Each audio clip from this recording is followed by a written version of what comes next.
Welcome to Beaker Buddies. Today we are going to discuss previous year question paper solution of code MCS 013 General Physical Chemistry. That is for IGNOU MSc Chemistry and MSc Analytical Chemistry. First let me show you question paper. Question first is compulsory, and from question number 2nd to question number 7th you need to attempt any 4.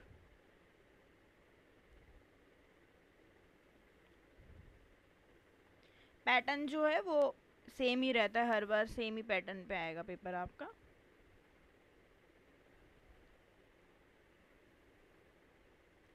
Now discussing solutions.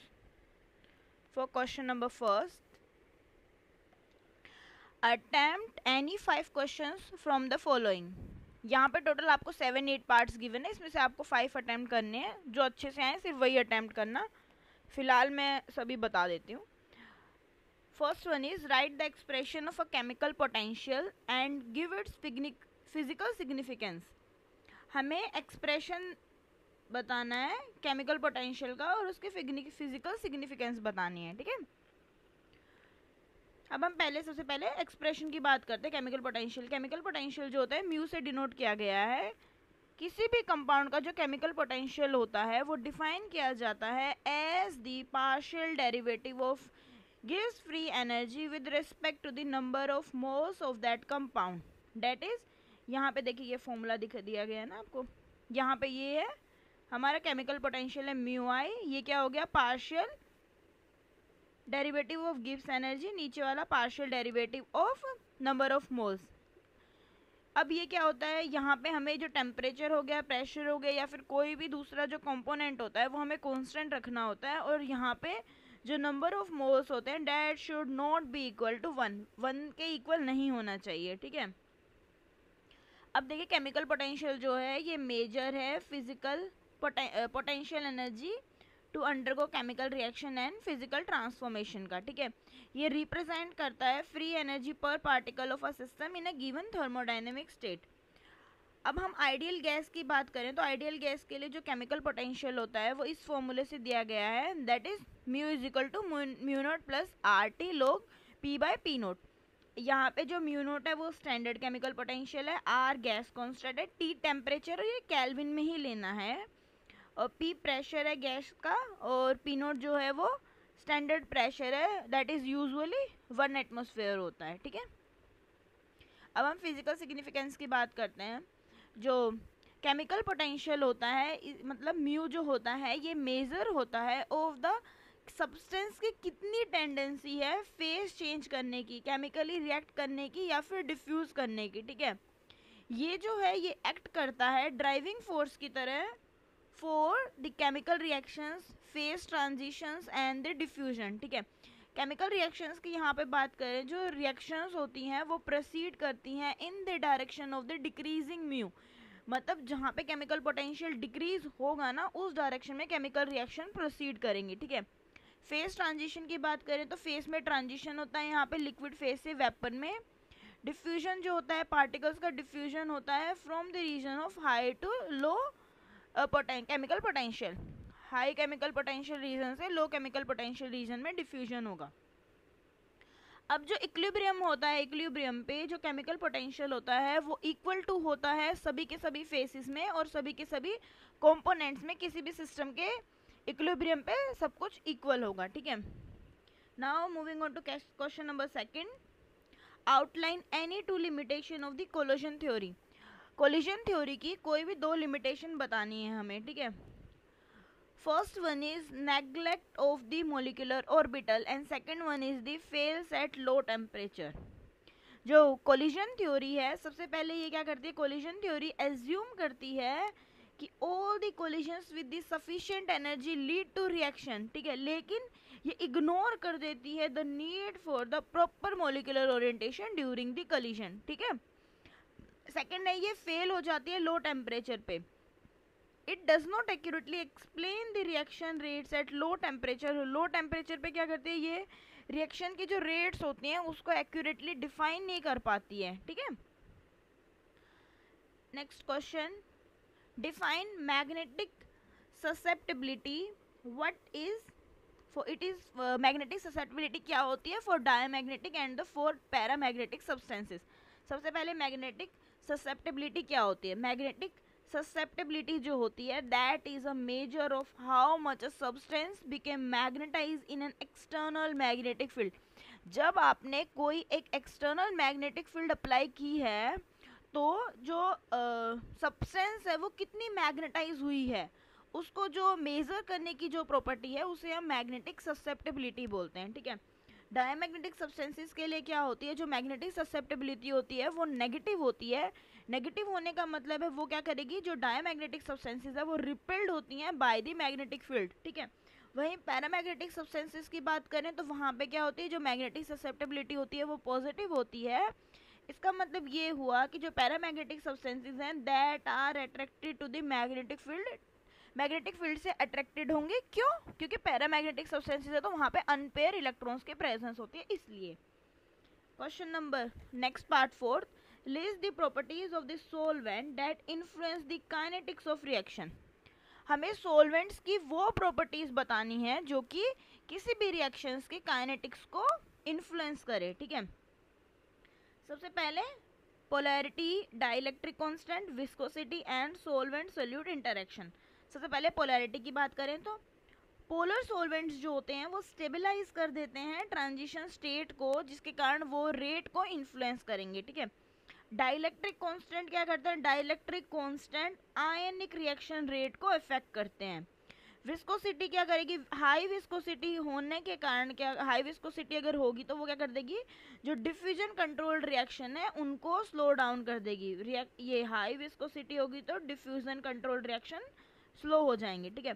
Solvent solute interaction क्या करेगी, यहाँ पे hydrogen bonding या फिर specific solvation होता है जिसके कारण एनर्जी बैरियर्स आ जाते हैं, मतलब अल्टर कर देता है जो एनर्जी बैरियर्स है उसको ये, ठीक है। Fifth part, how do the pH and the temperature affect the enzyme activity for a reaction? pH और टेम्परेचर जो होते हैं ये कैसे अफेक्ट करते हैं जो एंजाइम एक्टिविटी होती है किसी भी रिएक्शन की उसको। pH की बात करें तो pH जो होता है, देखो सबसे पहले चाहे pH हो चाहे टेम्परेचर हो, दोनों है ना सिर्फ जो ऑप्टिमम pH होता है या ऑप्टिमम टेम्परेचर होता है उसी पे वर्क करते हैं, ठीक है। तो एंजाइम्स के पास क्या होता है, एंजाइम्स के साथ सबसे पहले तो एक ऑप्टिमम पीएच होता है। ऑप्टिमल पीएच जो होता है, अगर इस ऑप्टिमल पीएच में कोई भी डिविएशन होती है ना तो ये क्या कर देता है, डीनेचर कर देता है एंजाइम को और चेंज कर देता है एक्टिव साइट की शेप को, जिसके कारण उसकी जो एक्टिविटी है वो रिड्यूस हो जाएगी, ठीक है। टेम्परेचर की बात करें तो अब देखो इंक्रीज अगर रेट मतलब जो टेम्परेचर है अगर वो क्या करता है, इंक्रीज करता है reaction rate up to a point, लेकिन हम जब बियॉन्ड ऑप्टिमम टेम्परेचर चले जाते हैं ना तो ये यहाँ पे एंजाइम डीनेचर हो जाता है एंड एक्टिविटी फॉल हो जाता है। एंजाइम डीनेचर का मतलब होता है वो खुल जाता है एंजाइम पूरा और उसकी एक्टिविटी गिर जाती है, ठीक है। What is the mean free path of a gas molecule, how does it depend on the pressure and size of the molecule? Mean free path क्या होती है गैस मॉलिक्यूल की और ये कैसे डिपेंड कर रही है, प्रेशर पे या फिर मॉलिक्यूल के साइज पे, ठीक है।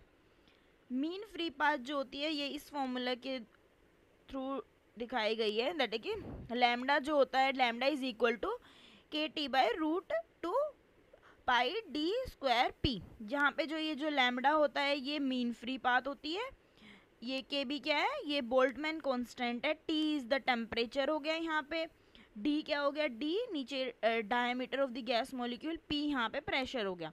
अब सेकंड पार्ट में क्या पूछा था, ये कैसे डिपेंड कर रही है, प्रेशर पे या फिर किसी भी मॉलिक्यूल के साइज पे। देखो डी यहाँ पे क्या है, डी हमारे पास लैम्डा जो है, देखो अगर हम सिर्फ डी या पी की देखें तो ये डी स्क्वायर पी हो गया।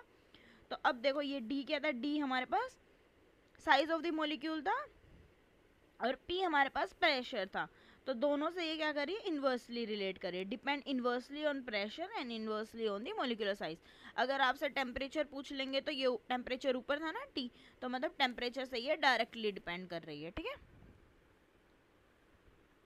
Next part, what are the homogeneous and the heterogeneous catalyst. Homogeneous और हेट्रोजीनियस कैटलिस्ट क्या होते हैं, हेल्प ऑफ एग्जाम्पल की हेल्प से एक्सप्लेन करना है। सबसे पहले होमोजीनियस कैटलिस्ट क्या होते हैं, homogeneous catalyst are the catalyst and the react. जब होमोजीनियस का मतलब क्या होता है? होमोजीनियस का मतलब होता है जब जो चीज़ें सेम फेस में हो, हेट्रो मतलब डिफरेंट फेस पे हो। तो होमोजीनियस का मतलब क्या हो गया? यहाँ पे कैटलिस्ट और रिएक्टेंट जो है वो सेम फेस पे है। और हेट्रोजीनियस का मतलब क्या हो गया? कैटलिस्ट और रिएक्टेंट जो हैं वो दोनों डिफरेंट फेस में। एग्जाम्पल की बात करें होमोजीनियस में हम तो एसिड कैटलाइज एस्टर हाइड्रोलिसिस, और हेट्रोजीनियस की बात करें तो hydrogenation of the alkenes using solid nickel catalyst. ठीक है, next question, what are the true and the potential electrodes? True and potential electrodes क्या होते हैं?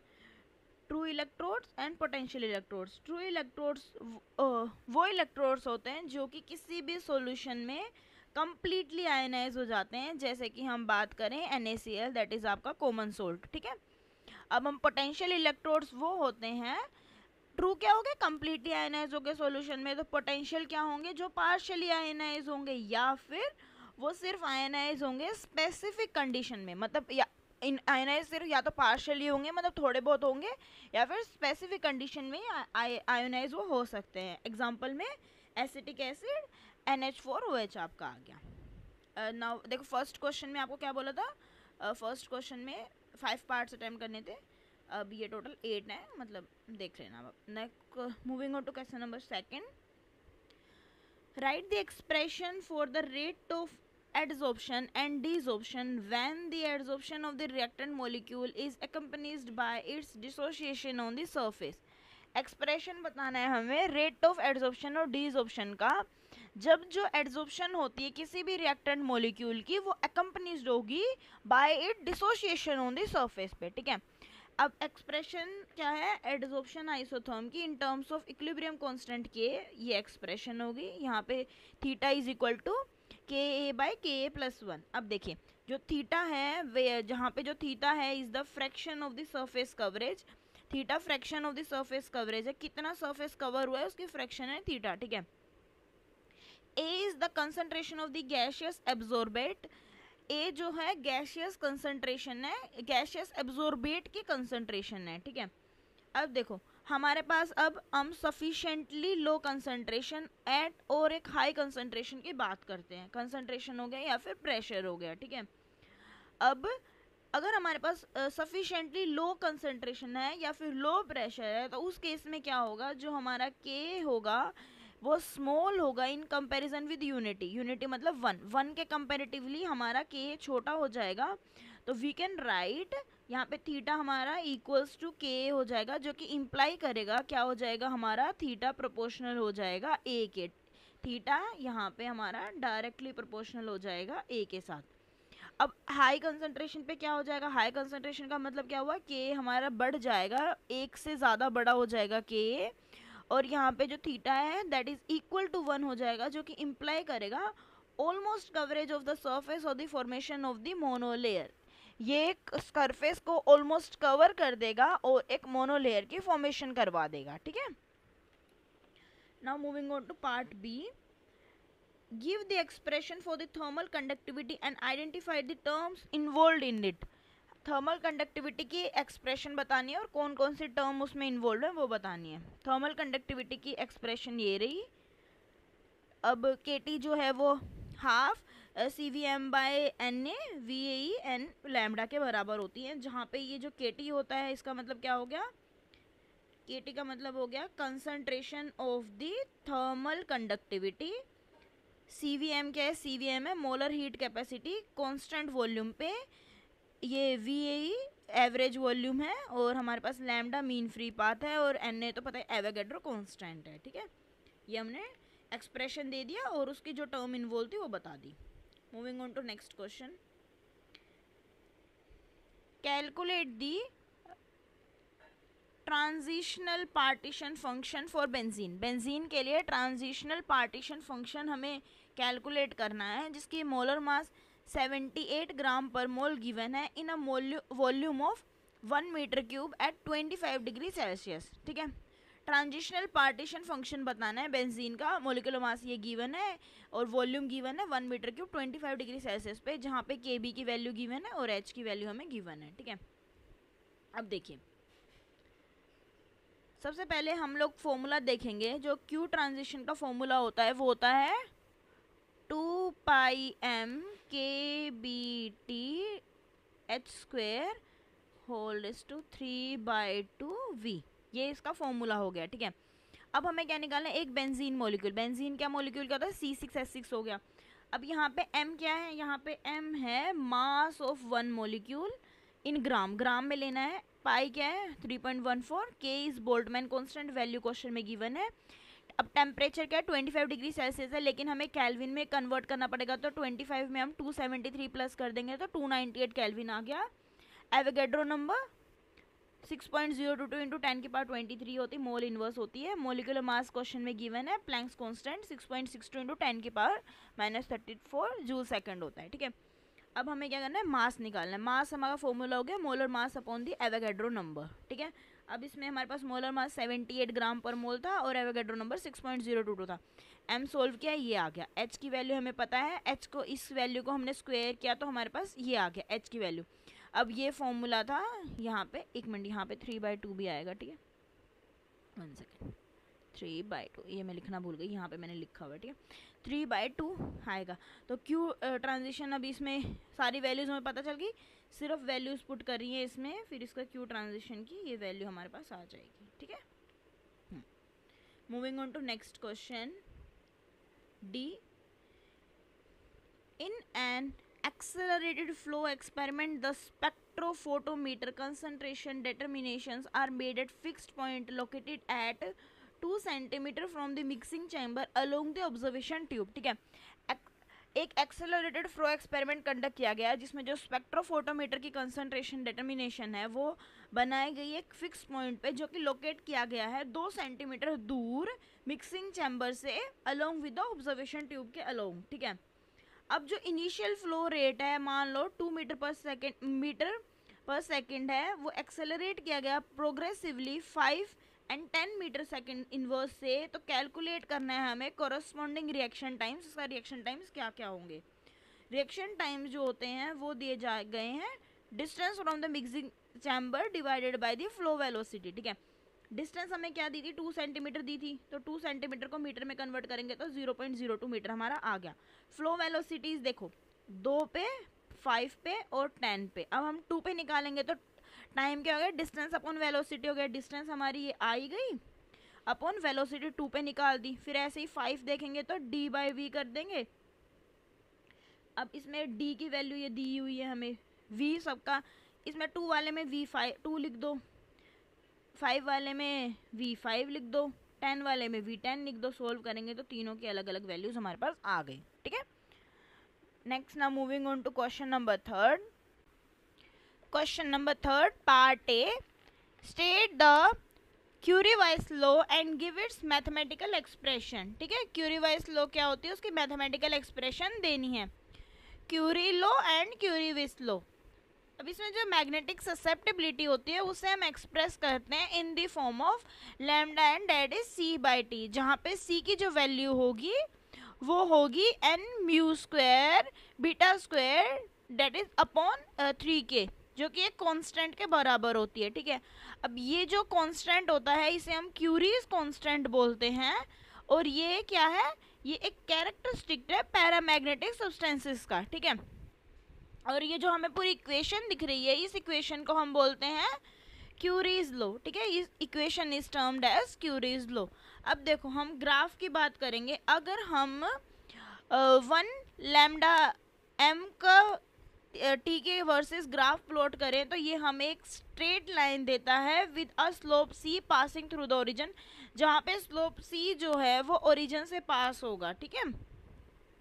जैसे हम यहाँ पे ग्राफ प्लॉट करेंगे तो ये जो ओरिजिन है ये ओरिजिन से पास होगा, ठीक है। ये हमारे पास एक ग्राफ प्लॉट कर दिया हमने 1 का m वर्सेस t का।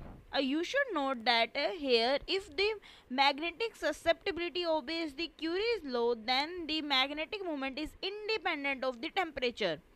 अगर जो मैग्नेटिक ससेप्टिबिलिटी है अगर वो क्यूरीज लॉ ओबे करती है तो यहाँ पे जो मैग्नेटिक मोमेंट होता है वो इंडिपेंडेंट हो जाता है टेम्परेचर के। लेकिन कुछ केसेस होते हैं पैरामैग्नेटिक सब्सटेंसेस के जहाँ पे जब हम जो प्लॉट करते हैं 1/πm वर्सेस टी का ग्राफ, तो ये हमें एक finite interception is there on the temperature axis, temperature axis पे एक फाइनाइट इंटरसेप्शन देगा।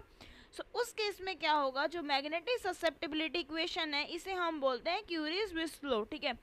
जहाँ पे जो इंटरसेप्ट होता है टेम्परेचर एक्सिस का उसको हम बोलते हैं विस्क कांस्टेंट, जिसकी वैल्यू ये होगी, ठीक है, chi m is equal to C T minus theta.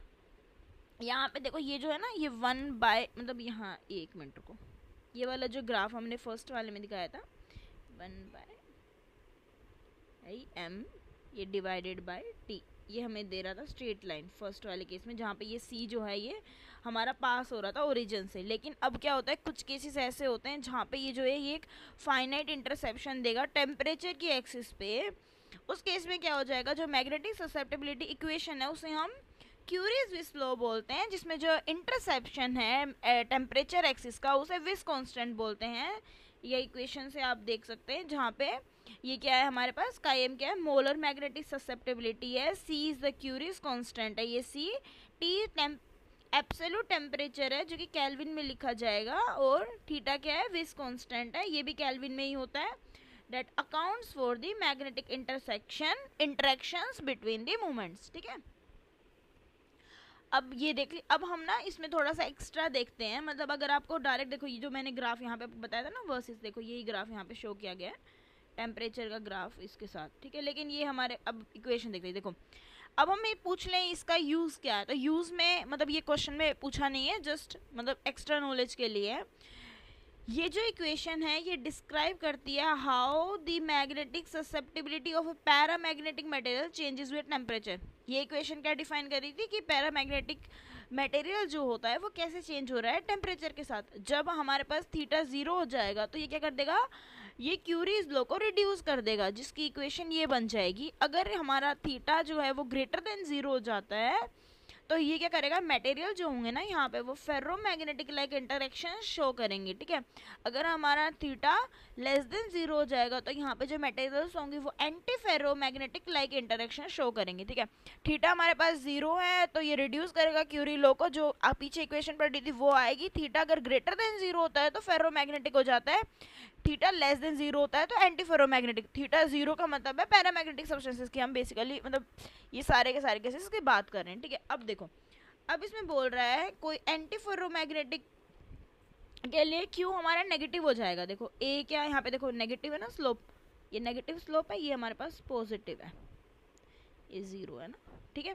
अब देखो एंटी फेरोमैग्नेटिक में क्या हुआ, यहाँ पे हमारे पास ए वाले ग्राफ में हम देखेंगे तो क्यू हमारा नेगेटिव चला गया, जबकि फेरोमैग्नेटिक के केस में क्या हो रहा है, ये हमारे पास क्या आ रहा है, पॉजिटिव आ रहा है, ठीक है। बी हमारा पॉजिटिव आ रहा है, फेरोमैग्नेटिक का केस दिखाया गया। अब इसमें ये देखो magnetic susceptibility temperature curves for the different magnetic bodies, ये हमें पूरा का पूरा ग्राफ में अच्छे से दिखाया गया है, ऐसे ऐसे होता है, ठीक है। ये हमने पढ़ लिया Curie's law. Next moving on to part B, for hydrogen gas calculate the most probable velocity at 0 degree Celsius, consider the molar mass of H2 is equal to 2 ग्राम पर मोल, ठीक है, जहाँ पे R की वैल्यू आपको दी गई है।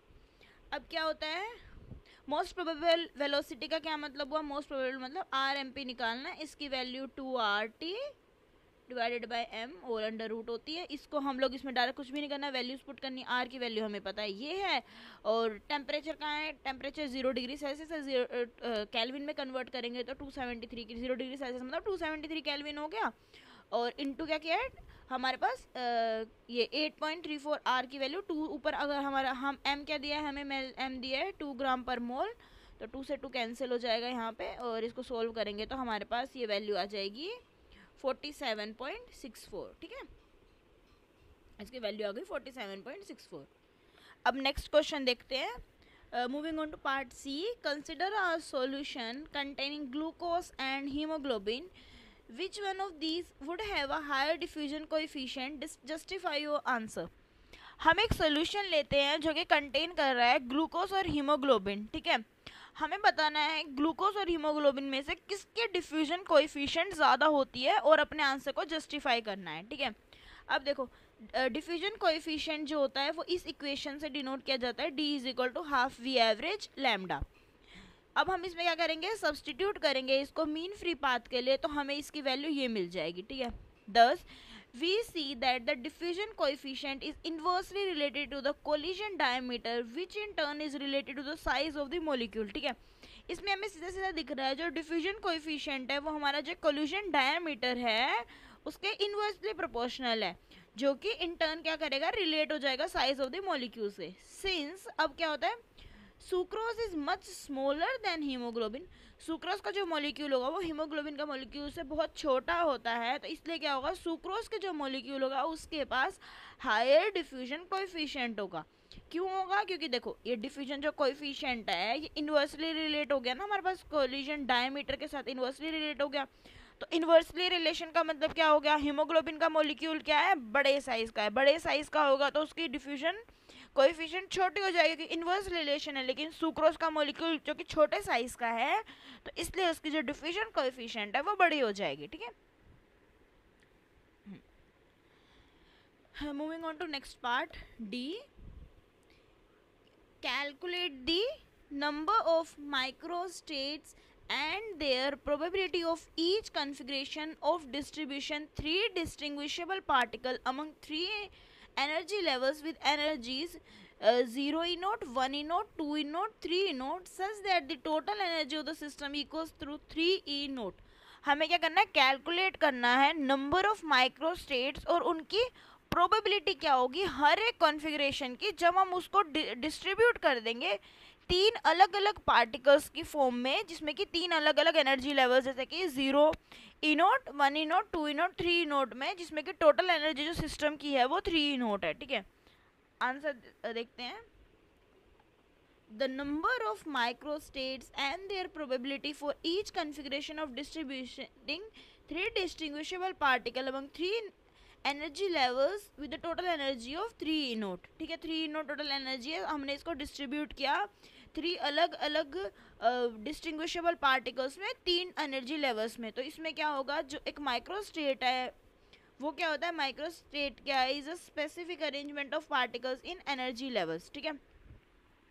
माइक्रोस्टेट के पास क्या होता है, माइक्रोस्टेट एक स्पेसिफिक अरेंजमेंट होती है पार्टिकल्स की एनर्जी लेवल्स में, ठीक है। जो नंबर ऑफ माइक्रोस्टेट्स होते हैं given for given configuration is calculated using the combinatorics, मतलब हम जो नंबर ऑफ माइक्रोस्टेट्स है किसी भी गिवन कॉन्फ़िगरेशन के लिए उसे हम कैलकुलेट करते हैं बहुत सारे कॉम्बिनेशंस को यूज करके, ठीक है। अब जब प्रोबेबिलिटी होती है किसी भी कॉन्फ़िगरेशन की is the number of its microstate divided by the number of the microstates, ठीक है। वो जो प्रोबेबिलिटी होती है किसी भी कॉन्फ़िगरेशन की वो क्या होती है, वो नंबर ऑफ माइक्रोस्टेट डिवाइडेड कर, नंबर ऑफ माइक्रोस्टेट को हमें डिवाइड करना है टोटल कितने नंबर ऑफ माइक्रोस्टेट्स हैं उनसे, ठीक है।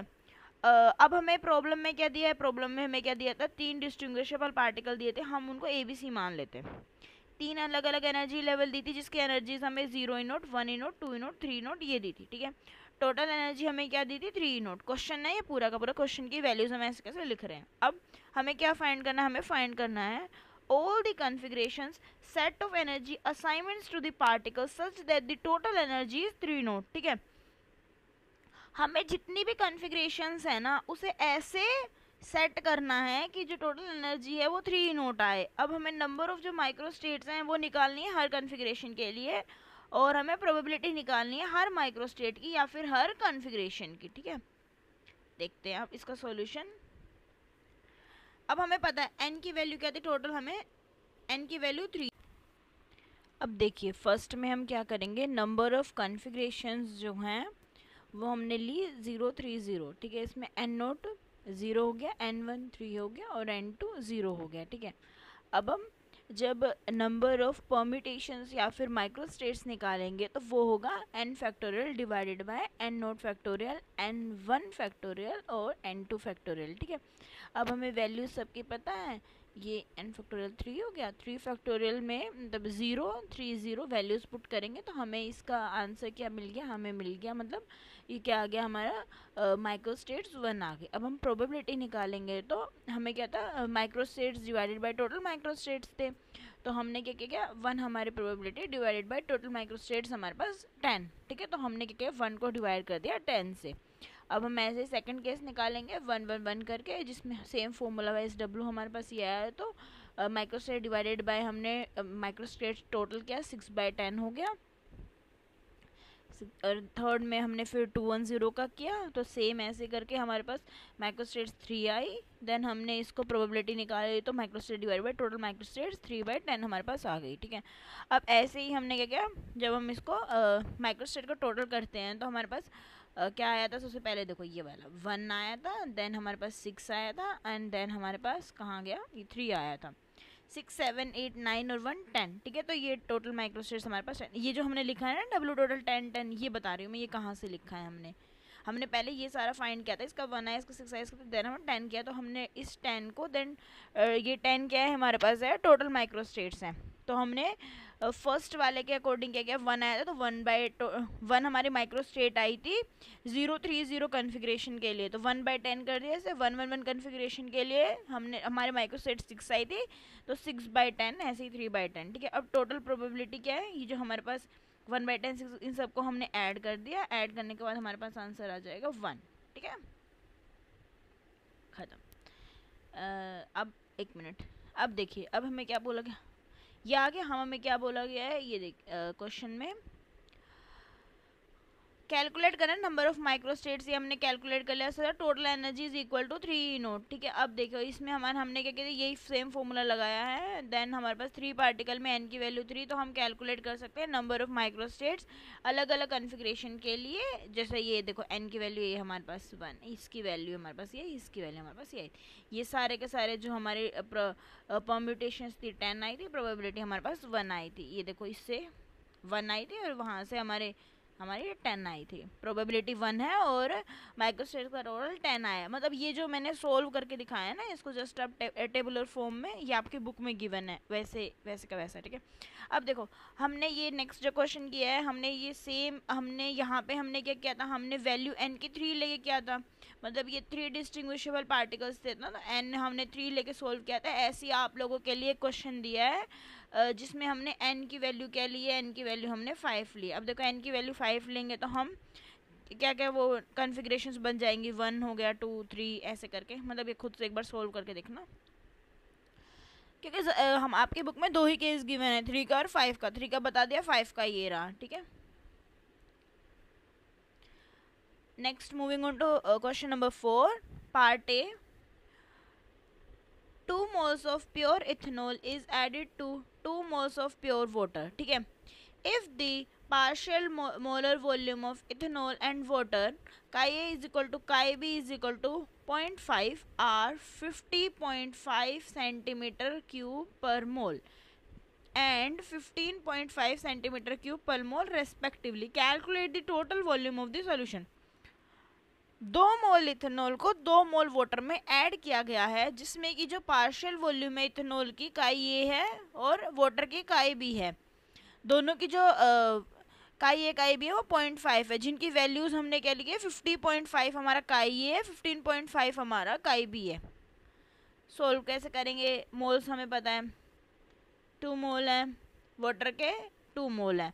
पार्शियल वॉल्यूम क्या होती है, काई ए इज इक्वल टू काई बी है, हमें दी गई है 0.5, काई ए काई बी इज इक्वल टू 0.5। ठीक है, इथेनॉल की और वाटर की हमें दी गई है। अब देखो ये इथेनॉल की वॉल्यूम और इसकी वॉल्यूम, और वी टोटल तो निकालना है। वी टोटल क्या होता है, वी टोटल होता है V A plus V B.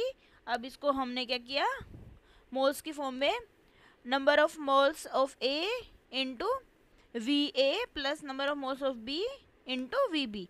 ये हमें पता ही था वैल्यूज का, इसका आंसर 132 सेंटीमीटर क्यूब आ गया। सिंपल क्वेश्चन है, कुछ नहीं करना, जस्ट वैल्यूज पुट करनी है, कुछ नहीं करना है।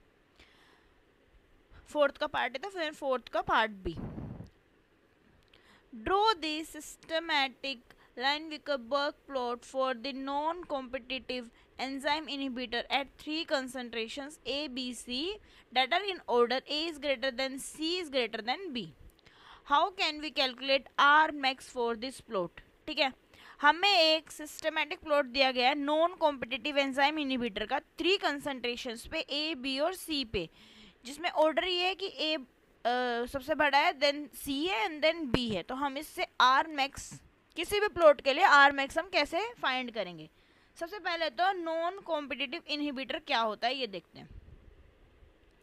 The inhibitor, non competitive inhibitor वो इनहिबिटर होता है जो बाइंड करता है to both E enzyme and enzyme substrate to form EI and ESI। मतलब इसमें क्या होता है, बेसिकली जो एंजाइम है या फिर जो एंजाइम सबस्ट्रेट है वो फॉर्म करेगा आपका मतलब enzyme inhibitor and enzyme substrate inhibitor respectively. It is assumed that जो एंजाइम सबस्ट्रेट इनहिबिटर होता है that can not break down to give product, ये कभी भी ब्रेक डाउन नहीं कर सकता है, प्रोडक्ट नहीं देता है।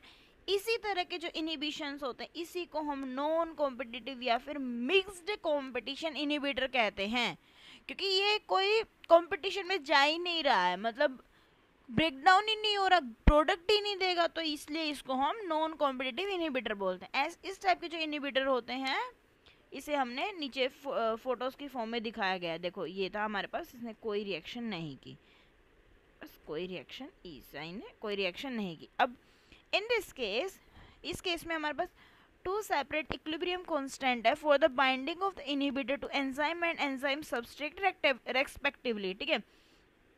These need not be equal since it is quite likely that the presence of the substrate will affect the ease with which the enzyme binds to the inhibitor। ठीक है, क्या बोल रहा है, ये बोल रहा है हमारे पास दो सेपरेट इक्विलिब्रियम कांस्टेंट है किसी भी बाइंडिंग इनहिबिटर के लिए, एंजाइम हो गया और एंजाइम सबस्ट्रेट रेस्पेक्टिवली। मतलब कोई भी जो इनहिबिटर है या तो वो एंजाइम पे बाइंड करता है या फिर वो एंजाइम सबस्ट्रेट पे बाइंड करता है, दो ही सिर्फ इक्विलिब्रियम कांस्टेंट होते हैं, ठीक है। दीज, ये जो ये इनोस है, ये these need not to be equal, जरूरी नहीं है कि ये बराबर हो, since it is quite likely, क्योंकि that the presence of the substrate की जो प्रेजेंस होती है वो अफेक्ट कर सकती है जो हमारी एंजाइम बाइंड करती है ना इनहिबिटर को। मतलब सबस्ट्रेट की अगर वहाँ पे प्रेजेंस होगी तो एंजाइम जो जाके इनहिबिटर पे बाइंड करेगा उसको वो अफेक्ट कर सकता है। तो if the S is high, the substrate will knock off the inhibitor and EI complex, and we have situation similar to the uncompetitive case discussed above, ठीक है। अब हमारे पास अगर S की वैल्यू बहुत ज़्यादा हाई हो जाती है तो सबस्ट्रेट क्या करता है, सबस्ट्रेट नॉक ऑफ कर देगा इनहिबिटर को EI कॉम्प्लेक्स से, तो हमारे पास वैसी सिचुएशन हो जाएगी जैसे अनकॉम्पिटिटिव केस में थी, उसमें कोई रिएक्शन नहीं होगी, ठीक है। Proceeding in the same way as competitive and non-uncompetitive inhibitor, we can derive the following expression for the rate in case of non-competitive inhibitors, ठीक है। अब देखो इसकी इक्वेशन क्या है, R की जो 1R की जो वैल्यू होती है वो Km/R max होती है, दैट इज 1 + N/K, मतलब ये इक्वेशन होती है। इस इक्वेशन में जो हमारे पास इसकी रिप्रेजेंट करता है हम the combined effect of both enzyme inhibitor और enzyme substrate inhibitor, ये जो इक्वेशन है इंडिकेट करती है। अब हम इसमें प्लॉट करेंगे 1R का ग्राफ, बल्कि 1/S reactant to the substrate का अगर हम ग्राफ प्लॉट करेंगे तो लीनियर होना चाहिए, देखो लीनियर होना चाहिए और इंटरसेप्ट इक्वल होना चाहिए 1/R max के साथ, ठीक है। ये हमने जो उसमें बोला था ना 1R max के साथ दिखाना है वो है, ठीक है। ये जो डिफरेंट लाइन है ये ऑब्टेन की जाएगी from the initial concentration of the inhibitor use, ठीक है। But the lines have a common intercept of 1/km on the X axis पे, 1/km on the N axis. This situation is illustrated graphically, इसमें represent की गई है। And when this behaviour is observe it is usually taken as a diagnostic test के तौर पे इसे लिया जाएगा, suggestive for the non competitive inhibitor के लिए डायग्नोस्टिक टेस्ट के तौर पे इसे लिया जाता है, ठीक है। जो हमने ये था आर की वैल्यू प्लॉट कर दी इसमें, ठीक है। Now moving on to part C. A solution contain 29 gram of NaCl and 3.99 gram of AlCl in 500 gram of water। 500 gram water है, उसमें हमने 29 ग्राम NaCl एंड 3.99 ग्राम AlCl वो कंटेन कर रहा है, ठीक है। अब हमें कैलकुलेट करनी है आयनिक स्ट्रेंथ ऑफ द सोल्यूशन की आयनिक स्ट्रेंथ, जिसमें NaCl का मोलर मास ये है और AlCl3 का मोलर मास आपको ये गिवन है। अब देखिए हमारे पास हम पहले 29 ग्राम ऑफ NaCl, हम देखो 500 ग्राम हमसे पूछा है, 500 ग्राम पहले हम 1000 ग्राम ऑफ वाटर का निकालेंगे। 1000 ग्राम के लिए जब हम निकालेंगे मास अपन मोलर मास हमने किया 20 बाय हम हमारे पास 29 डिवाइडेड बाय 5. ये तो हमें इसकी वैल्यू दी गई थी 58.44। NaCl के लिए निकाला तो NaCl का हमने मोलर मास लिख दिया, इसकी वैल्यू हमारे पास 0.496 मोल आ गई। ऐसे ही अब हम लोग 3.99 ग्राम AlCl के लिए निकालेंगे। 1000 ग्राम वाटर में निकाल रहे हैं, ये याद रखना, क्योंकि ये जो हमें मोलर मास गिवन होता है ये 1000 ग्राम के लिए गिवन होता है, लेकिन क्वेश्चन में हमसे 500 ग्राम पूछा। ये हम फर्दर आगे बताती हूँ कैसे करना है, ठीक है। ऐसे ही हमने सेकेंड वाले की निकाली तो हमारे पास आ गया 0.029 मोल, ठीक है। अब देखिए 500 ग्राम वाटर क्या है, 500 ml सॉल्यूशन के बराबर होगा। NaCl के लिए हमने क्या किया, हमारे पास आया था ये 0.496 आया था 0.50, इसको जब हमने इसमें कन्वर्ट किया लीटर में तो हमारे पास 0.500 लीटर आ गया, तो 0.500 लीटर से डिवाइड किया ये आ गया। Al3+ का जब हम निकालेंगे ये आ जाएगा, Cl- का जब निकालेंगे तो हमारे पास ये आ जाएगा, ठीक है। अब आयनिक स्ट्रेंथ क्या होती है, आयनिक स्ट्रेंथ होती है 1/2 समीशन CiZi, ठीक है। अब हमने क्या किया, इसमें NaCl और Cl तीनों की वैल्यू पुट करी, जो हमने ये निकाला ना NaAl और Cl, ऐसे करके हमने सोल्व किया तो हमारे पास I की आयनिक स्ट्रेंथ जो आ गई वो आ गई 1.35 मोल पर लीटर, ठीक है। Moving on to next question, question number 5। List the different methods of experimental determination of the activity coefficients. Which of these is most convenient?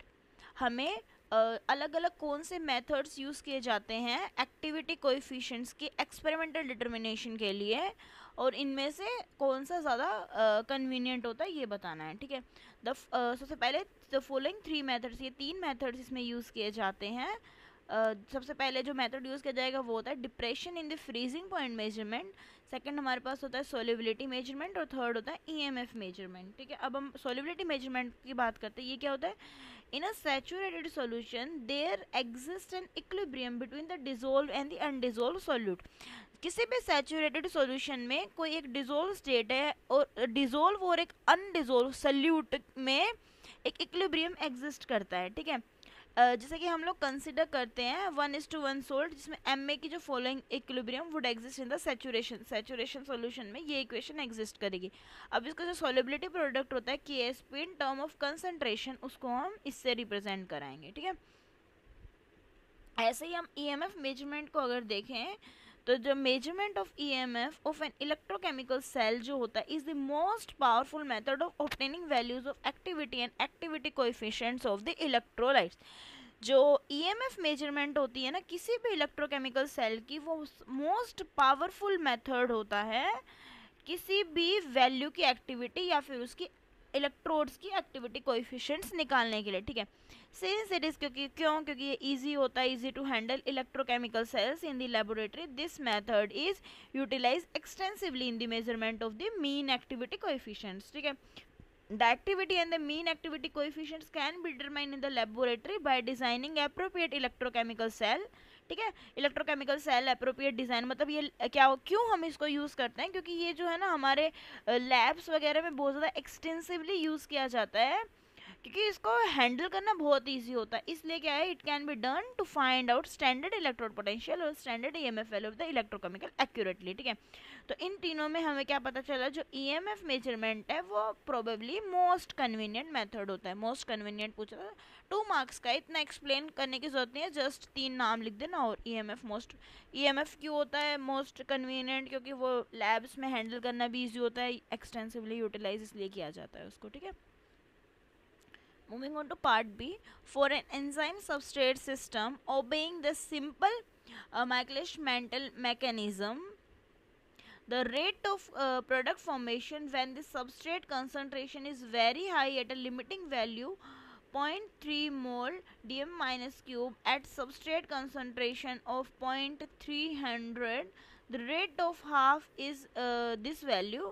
Calculate K1 by K minus 1 assuming that the is greater than K1 जो है वो हमारे पास K minus 1 से बड़ा है, ये assume करना है।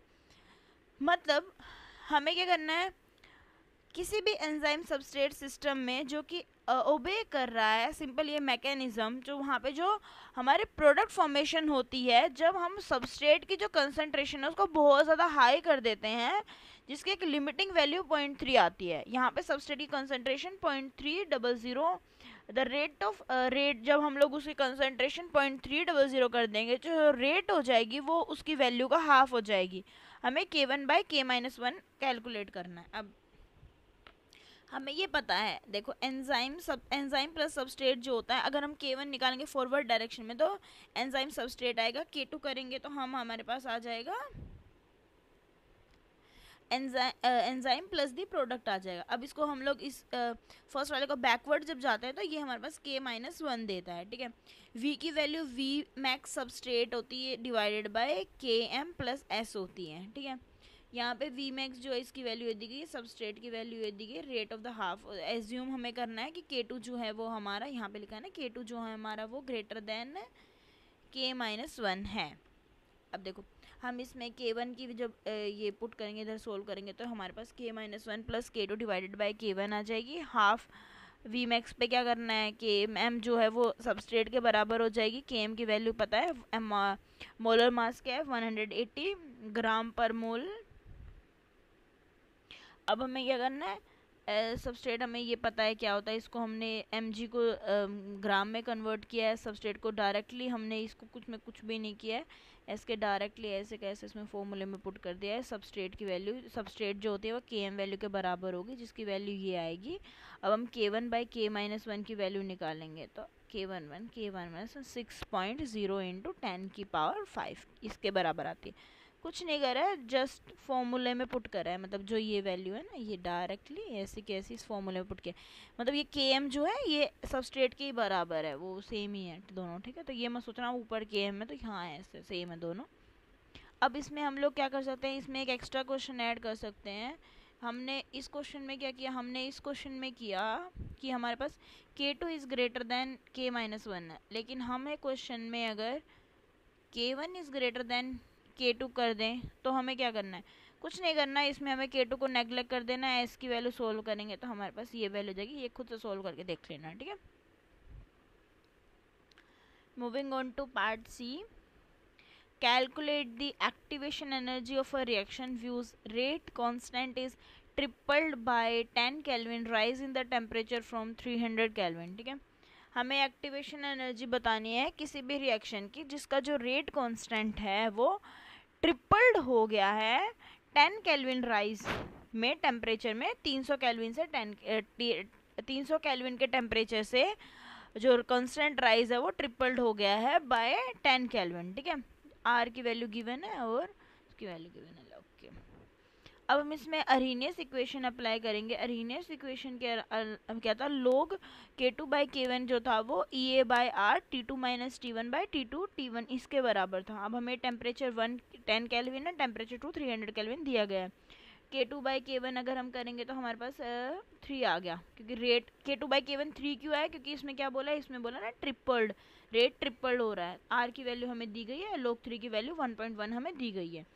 अब इसमें कुछ नहीं करना, सिंपली जो आप ये वाला फॉर्मूला दिया था इसमें ऐसे कैसे में वैल्यू पुट कर देंगे। इसमें सोल्व करेंगे तो हमारे पास पहले तो हाँ EA की वैल्यू हमें इससे फाइंड आउट करनी है, जो कि हमारे पास 94.60 जूल आ जाएगी। डायरेक्ट वैल्यू पुट करनी है, कुछ भी नहीं करना और इसमें, ठीक है। Moving on to next question, question number 6, write steps involved in the Hinshelwood theory of the unimolecular reaction. Hinshelwood जो थ्योरी है यूनिमोलिकुलर रिएक्शंस की, उस पर कौन कौन से स्टेप्स इन्वॉल्व हैं वो हमें बताने हैं। द हिल्सन-वर्ग थ्योरी बिल्डिंग ऑफ द, जो हिल्सन-वर्ग थ्योरी है building on the Lindemann mechanism describe करती है कि जो यूनिमोलिकुलर रिएक्शन है एज अ 2 स्टेप प्रोसेस। जो यूनिमोलिकुलर रिएक्शन है वो एक 2 स्टेप प्रोसेस है जिसमें एनर्जी का ट्रांसफ़र किया जाता है और एक्टिवेशन की जाती है, ठीक है। इसमें क्या होगा, सबसे पहले क्या होगा, फर्स्ट आ रिएक्टेंट मॉलिक्यूल, एक रिएक्टेंट मॉलिक्यूल होता है, मान लो A है, वो कोलाइड करता है दूसरे मॉलिक्यूल के साथ। जैसे ही वो कोलाइड करेगा वैसे ही क्या हो जाएगा, ट्रांसफ़र कर देगा अपनी एनर्जी को और क्रिएट कर देगा एक excited intermediate A star form कर देगा, जिसमें जो A स्टार है ये क्या करेगा, ए स्टार बाद में आइदर या तो ये लूज कर देगा अपनी एनर्जी को थ्रू द कोलिजन, या फिर ये अंडरगो करेगा यूनिमोलिकुलर डीके और ये प्रोडक्ट की फॉर्मेशन करेगा, ठीक है। अब इसमें थोड़ा सा डिटेल ब्रेकडाउन हमने किया है energy energization, de energization and activation and the product formation को, ठीक है। एनर्जाइजेशन क्या है, फर्स्ट स्टेप में क्या होता है, फर्स्ट स्टेप में जो रिएक्टेंट मॉलिक्यूल ए होता है वो कोलाइड करता है दूसरे मॉलिक्यूल्स के साथ, उसमें ये क्या करेगा, ट्रांसफर करेगा अपनी एनर्जी को और क्रिएट करेगा एन एनर्जाइज्ड और द एक्टिवेटेड इंटरमीडिएट मॉलिक्यूल जिसे हमने ए स्टार के नाम से दिया, ठीक है। अब डी एनर्जाइजेशन या एक्टिवेशन क्या होता है, इसमें जो एक्टिवेटेड मॉलिक्यूल होता है ए स्टार क्या करेगा, ये तो आइदर लूज कर देगा एक्सेस एनर्जी को back into the environment through another collision के थ्रू, या फिर क्या करेगा, ये प्रोसीड करेगा नेक्स्ट स्टेप में and be converted into fully activated molecule, a hashtag fully activated molecule में कन्वर्ट हो जाएगा।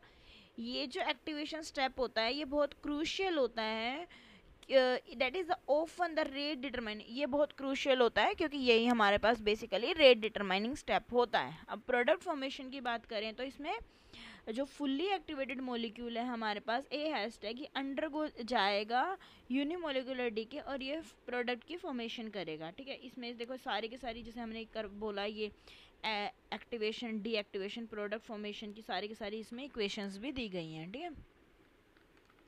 सेम ये स्टेप्स इन्वॉल्व हैं, तीन ये डिटेल ब्रेकडाउन हो गया। हाँ नेक्स्ट, अब इसमें देखो हमें इस क्वेश्चन में ये नहीं पूछा कि हेल्सनवुड थ्योरी क्या है, सिर्फ स्टेप्स पूछे हैं, लेकिन मान लो पूछ ले हेल्सनवुड थ्योरी क्या है, तो ये हेल्सनवुड थ्योरी है, ये आप एक खुद से रीड कर सकते हैं। बेसिकली ये हमारे पास वाइब्रेशनल फ्रीडम होती है इसकी। Next part B, calculate the Miller indices of the crystal planes which cut through the crystal axis respectively at 2a 36 5c minus 2a 46 minus 3c। सबसे पहले फर्स्ट सोल्व करते हैं हम इंटरसेप्ट 2a 3b और 5c के लिए। देखो इसमें क्या करना है, सबसे दो स्टेप्स हैं, इसमें कुछ नहीं करना, सिंपल है, बहुत ध्यान से सुना। हमें डिवाइड करना है इंटरसेप्ट जो हमारे पास है रेस्पेक्टिवली यूनिट लेंथ, उनकी यूनिट लेंथ। अब यूनिट लेंथ हमें क्या दी गई, देखो इसको unit length A B C, ठीक है। तो हमें पहले 2a बाय ए कर दिया, 2b बाय बी कर दिया, 5c बाय सी कर दिया, सिंपल। ए से ए कैंसिल, बी से बी कैंसिल, सी से सी कैंसिल, हमारे पास इंटरसेप्ट आ गए XYZ के 2 3 5। अब हमने इसका रेसिप्रोकल किया है, मतलब 2 था तो 1 रेसिप्रोकल मतलब उल्टा कर दिया, तो 1/2 1/3 1/5 हो गया। अब हम इसका एलसीएम ले लेंगे, एलसीएम 2 3 5 का 30 आ गया। अब हम एलसीएम 30 आया है तो हम क्या करेंगे, ये जो हमारे पास वैल्यू है इसमें तीनों में 30 मल्टीप्लाई कर देंगे, इसी से हमारे पास मिलर इंडेक्सेस आ जाती है 15 10 और 6। कुछ नहीं करना, बहुत सिंपल है। जो भी आपको वैल्यू दी गई है 2a मतलब 2a है, 3b है, 5c है, डायरेक्ट ये है ना, एक मिनट, यहाँ पे ये 36 नहीं है, b है, यहाँ पे भी ये 4b है, मैंने गलती कर दी है यहाँ पे, ठीक है, b है। 2a है तो 2a बाय a कर दो, a से a कट गया, 2 आ गया, वो इंटरसेप्ट हो गया, उसको रेसिप्रोकल कर देना है, 1/2 कर देना है। फिर जो वैल्यूज थी 2 3 5 जो हमारे पास इंटरसेप्ट आए थे उसका एलसीएम ले लेना है, जो एलसीएम आएगा तीनों की तीनों वैल्यूज उसमें मल्टीप्लाई कर देना डायरेक्ट, कुछ नहीं करना। ऐसे ही सेकंड वाले इंटरसेप्ट के लिए -2a 4b और -3c थे। अब हमें क्या करना है, डिवाइड करना है इस इंटरसेप्ट को यूनिट लेंथ से, a से a कैंसिल है, हमारे पास -2 4 और -3 आ गए। इसका रेसिप्रोकल किया तो ये आ गया, एलसीएम लिया तो 12 एलसीएम। अब तीनों में 12 12 12 मल्टीप्लाई कर देंगे तो हमारा मिलर इंडेक्स क्या आ जाएगा, -6 आ जाएगा, 3 आ जाएगा और -4 आ जाएगा। That's all. C part, the Gibbs energy change for the process at 25 degrees Celsius and 35 degrees Celsius are -85.1 kilojoule and -80.2 kilojoule respectively। Gives energy change जो होता है वो किसी प्रोसेस पे 25 डिग्री सेल्सियस और 35 डिग्री सेल्सियस पे 25 पे -85.1 है और 35 पे -80.2 है। हमें कैलकुलेट करना है कितना चेंज हुआ एंथैल्पी में for the process 30 degree Celsius के लिए कितना चेंज होगा, ठीक है। अब हमें क्या करना है, gives free energy at 2 temperature. सबसे पहले 25 और 35 जो हमें गिवन थे, हमने क्या किया, मतलब इसको केल्विन में कन्वर्ट किया, 298 हो गया, 35 को किया तो 308 हो गया। ये G1 और G2 हमें दोनों गिवन थे। गिव्स हैमिल्टन इक्वेशन हमने फॉर्मूला पुट किया ये वाला, तो हमारे पास G2/T2 ये हमने डायरेक्ट हमें वैल्यूज़ पता ही हैं, G2 क्या है T2 क्या है, यहाँ से ये सारी वैल्यूज़ हैं, डायरेक्टली इसमें कुछ नहीं करना है, इसमें पुट कर देना है। इसमें पुट करोगे तो आपको G2/T2 मिल जाएगा, इसमें पुट करोगे आपको G1/T1 मिल जाएगा, डेल्टा G2/G1 और डेल्टा T2/T2 हमें मिल जाएगा। ठीक है, अब हमें, हाँ ये हमें मिल गया। अब हमें क्या करना है, प्रोसेस को 30 डिग्री सेल्सियस पे बताना है। अब हमने क्या किया, इसमें इक्वेशन 1 इसमें 2 इसमें पुट किया हमने। एवरेज हमारे पास क्या आई, हमने दोनों, ये देखो ये हमें 1 मिनट, ये हमारे पास इसकी वैल्यू थी, ये हमारे पास इसकी वैल्यू थी। अब हमने क्या किया, इसको सोल्व करेंगे हम। तो टेम्परेचर पता है ना 298 और 308 था, 303 आ गया। अब हमने क्या किया, इसी को सिर्फ स्क्वायर किया है, ये आ गया। अब ये जो स्क्वायर हमने किया है, ये इक्वेशन जो हमने सोल्व करके निकाली थी उसमें उसको पुट करेंगे तो हमारे पास डेल्टा एच की वैल्यू आ जाएगी -231.17 किलो जूल। ठीक है, ये हमने इसके लिए निकाल दिया 30 डिग्री सेल्सियस के लिए। ठीक है, moving on to next question, question number 7 part A. What is the significance of the Maxwell relation? Maxwell relation का significance क्या है? Derive the following expression for Maxwell relation by using the suitable Gibbs energy. Suitable Gibbs energy को use करके हमें following expression बतानी है Maxwell relation के लिए। ठीक है, Maxwell relation क्या कहता है, Maxwell relation provide कराता है relationship between the seemingly connected thermodynamic functions. मतलब मैक्सवेल रिलेशन जो होता है ये एक रिलेशनशिप प्रोवाइड कराएगा जो हमें लगता है ना कि अनकनेक्टेड है, मतलब दिखने में उन थर्मोडाइनमिक फंक्शंस में। For example these can be used to determine the change in entropy by simply measuring the change in easily measurable properties like pressure, volume and temperature. pressure, volume और temperature में direct change देख के हम change of entropy बता सकते हैं। ठीक है, मैक्सवेल जो रिलेशनशिप्स होते हैं ये बहुत इंपॉर्टेंट थर्मोडाइनमिक इक्वेशन होती हैं जो कि डिराइव की जाती है थर्मोडाइनमिक पोटेंशियल UHAU से, जिसमें कि जो कि हेल्प करेंगे रिलेट कराने के लिए एंट्रोपी, प्रेशर, वॉल्यूम और टेम्परेचर को, जो कि ऑफन अलाउ करते हैं us to express non measurable quantities like the entropy change in terms of the measurable one like PVT। ठीक है, ये जो रिलेशंस होते हैं ये सिंप्लीफाई करेंगे थर्मोडायनेमिक कैलकुलेशंस को, specially in the system where direct measurement of the entropy is, entropy का डायरेक्ट मेजरमेंट डिफिकल्ट होता है, वहाँ पे ज़्यादा यूज़ किए जाएंगे। ठीक है, अब देखो थर्मोडायनेमिक पोटेंशियल उनके नेचुरल वेरिएबल्स क्या हैं और मैक्सवेल रिलेशन के एग्जांपल। इंटरनल पोटेंशियल के वेरिएबल हैं एंट्रोपी एंड वी, एंथैल्पी के हैं एंट्रोपी एंड प्रेशर, और हैमिल्टन फ्री एनर्जी के हैं टेम्परेचर और वॉल्यूम, गिब्स फ्री एनर्जी के हैं टेम्परेचर एंड प्रेशर, और ये इनके एग्जांपल्स में दिए गए, एग्जांपल्स की फॉर्म में दिए गए हैं। ठीक है, ये अब हम, हाँ ठीक है, अब 1 मिनट, हाँ अब इसमें क्या बोला गया है, मतलब ये क्वेश्चन है, इसमें हमें फर्स्ट मतलब 7 के ए में क्वेश्चन यही है। अब इसमें हमें बेसिकली 1 to 2 पार्ट्स फॉर्म करने के लिए बोला गया है। अब इसमें फर्स्ट में हमें बोला गया था ये जो पार्ट है ना इसको आपको मतलब एक तरह से बताना है कैसे आया है। तो इसमें क्या किया गया था, जो गिब्स एनर्जी है कोरस्पॉन्डिंग टू हैमिल्टन इक्वेशन, इसकी इक्वेशन ये थी, हमने इसको डिफरेंशिएट किया with respect to time at constant volume, तो हमारे पास ये इक्वेशन आ गई। अब इसको डिफरेंशिएट करेंगे सेकंड इक्वेशन में तो ये आ जाएगी, देन ऐसे थर्ड इक्वेशन आ गई। ऐसे मतलब ये डायरेक्टली कुछ नहीं किया, हर स्टेप पर बस डिफरेंशिएशन किया है। यहाँ पे क्या है, यहाँ पे अब हमारे पास ए जो है वो एक स्टेट फंक्शन है जिसमें हमने इसको प्रूफ कर दिया कि ये जो वैल्यू है ये इसके इक्वल है डिजायर्ड मैक्सवेल रिलेशन, ये इसके बराबर हो गई। ठीक है, बस इसमें प्रूफ करना है कि ये इसके बराबर है या फिर ये इसके बराबर है, वो हमने प्रूफ कर दिया, जस्ट डिफरेंशिएशन है, नथिंग एल्स। सेकंड वाले पार्ट में भी सेम ये सही क्वेश्चन है, ये इसके बराबर है ये या फिर ये इसके बराबर है, हमें प्रूफ करना है। तो du की वैल्यू TdS माइनस PdV हो गई, डिफरेंशिएट कर दिया S को एट कॉन्स्टेंट वॉल्यूम, ये इक्वेशन आ गई। देन हमने इसको पुट किया डिफरेंशिएट फर्दर, डिफरेंशिएट करके हमारे पास v जो है स्टेट फंक्शन है, ये रेसिप्रोकल इज वैलिड, देयरफॉर हमारे पास ये वैल्यू आ गई, डिजायर्ड मैक्सवेल रिलेशन हमें मिल गया। ठीक है, moving on to part B, consider the following systematic Bronsted plot for the different ionic reactions given below। ठीक है, अब हमें इसमें क्या करना है, ये हमें A B C D E F अलग अलग इसमें लोग इसके लिए वैल्यूज दी गई हैं, हमें इनको ये जो इक्वेशंस दी हैं ये सोल्व करनी है। ठीक है, और हमें फिर क्या करना है, मतलब ये जो इक्वेशन इसकी यहाँ पे हमें कहाँ पे किस में कहाँ पे पुट हो रहा है, फिर उसके बाद हमें क्वेश्चन दिया गया है सोल्व करने के लिए पार्ट ए और पार्ट बी। इसमें क्या है, प्लॉट में कोरस्पॉन्डिंग आयनिक प्लॉट में ए क्या है, बी क्या है, सी क्या है, डी क्या है, ये बताना है। देन इसमें प्लॉट में इन क्वेश्चंस के आंसर देने हैं। सबसे पहले हम सॉल्यूशन की बात करते हैं। जो फर्स्ट टर्म है इक्वेशन 9.7 में, ये रिप्रेजेंट करती है log k नोट। सो हमारे पास इसकी वे वैल्यू आ गई, ठीक है, मतलब log ks की value log k note plus 1.08, ये वैल्यू आ गई 1.18। एक मिनट, नेक्स्ट। अब देखो लोगैरिथम फॉर्म जो थी, यहाँ पे हम एक इक्वेशन को इस फॉर्म में लिख सकते हैं, log k और log k न one square of the ionic strength. I यहाँ पे क्या करेगा, स्ट्रेट लाइन है, मतलब ये जो प्लॉट है ना, ये जो ग्राफ है ये आपके उसमें दिया गया है, मतलब बुक में दिया गया है। जस्ट मैंने एक बार इसको बताया है कि इसमें कैसे होगा। एक्वस सॉल्यूशन में स्लोप जो होते हैं नियरली इसके बराबर हो जाते हैं। प्रोडक्ट जो होगा sign of the determine the shape of the slope determine कर रहा है।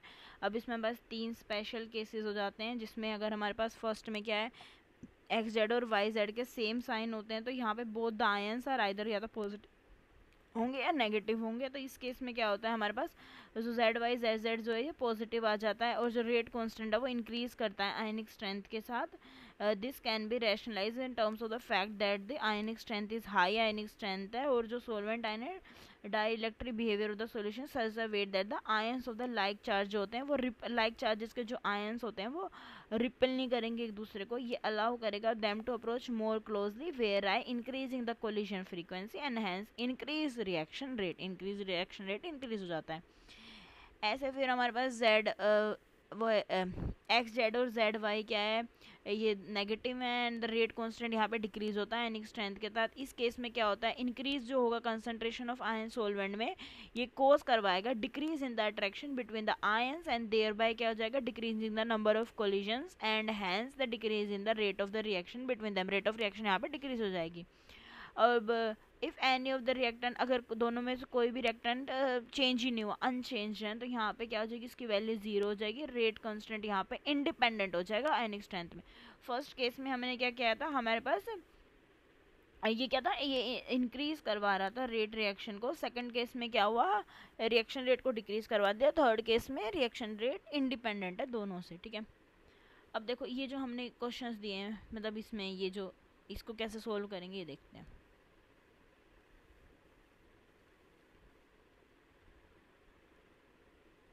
सबसे पहले तो ये है ना, एक बार आप बैठ के ना पहले वो ग्राफ एक बार बनाना, फिर अच्छे समझ में आएगा। लाइक अब मैं एक साथ दोनों चीज़ नहीं दिखा पा रही हूँ ना। तो देखो पहले हमारे पास ये था, ये न्यूट्रल था, ये नेगेटिव था। इसमें हमारे पास नेगेटिव आएगा जिसमें स्लोप 0 हो जाएगा। ये नेगेटिव नेगेटिव है तो नेगेटिव स्लोप आ रहा था। पॉजिटिव नेगेटिव का पॉजिटिव स्लोप आ रहा था। स्ट्रॉन्ग पॉजिटिव है यहाँ पे, पॉजिटिव नेगेटिव और न्यूट्रल का पॉजिटिव स्लोप आ रहा है। मॉडरेट पॉजिटिव स्लोप है। नेगेटिव नेगेटिव का देन नेगेटिव स्लोप आ रहा था हमारे पास। नेगेटिव नेगेटिव जो कि नेगेटिव स्लोप है, जो कि मोस्ट, और हमारे पे पॉजिटिव है और यहाँ पे नेगेटिव स्लोप आ रहा था इसका, ठीक है। अब हमें ये हमारे पास ये जो मैं बता रही हूँ ये कौन सा पार्ट है, ये देखो, ये जो हमसे फर्स्ट में पूछा था यहाँ पे CH3, ये क्या करेगा, नेगेटिव। अब देखो इसमें CH3 CHOH क्या पहले में क्या बोला है, इसमें देखो फर्स्ट में क्या बोला है, न्यूट्रल नेगेटिव स्लोप दे रहा है। तो CH3 वाला जो केस है ये हमारे पास नेगेटिव स्लोप दे रहा है, ठीक है। ऐसे ही सेकंड में सेम है। अब मैं नेक्स्ट बात करूंगी, ये जो match the plots with the corresponding ionic rate है ABCDEFG, ये देखो मैच करेंगे तो A3 के साथ मैच होगा, B4 के साथ, C6 के साथ। मतलब ये एक बार है ना उसको खोल के देखना, कुछ भी नहीं है, डायरेक्ट बहुत इजी है। A वाले में अपोजिट चार्ज थे तो स्ट्रॉन्ग पॉजिटिव स्लोप था, B वाले में अपोजिट चार्ज थे तो मॉडरेट पॉजिटिव स्लोप था, C वाले में सेम पॉजिटिव चार्ज थे तो मॉडरेट नेगेटिव स्लोप है, और D वाले में न्यूट्रल था तो स्लोप 0 हो गया, और नेगेटिव था तो नेगेटिव स्लोप है। दोनों नेगेटिव हैं तो दोनों नेगेटिव स्लोप थे। B वाले पार्ट में हमसे पूछा था फर्स्ट वाले में नेगेटिव स्लोप क्या होगा, मोस्ट नेगेटिव कौन सा है, तो जो मोस्ट नेगेटिव स्लोप था वो रिएक्शन 5 था, और rate constant independent of the ionic strength है, जिसमें कि रिएक्शन 1 में हमें न्यूट्रल प्लस आयन के फॉर्म में दिखाया गया है, ठीक है। ये हमारे पास, ये हमारा हो गया solve. Thank you, please like share and subscribe.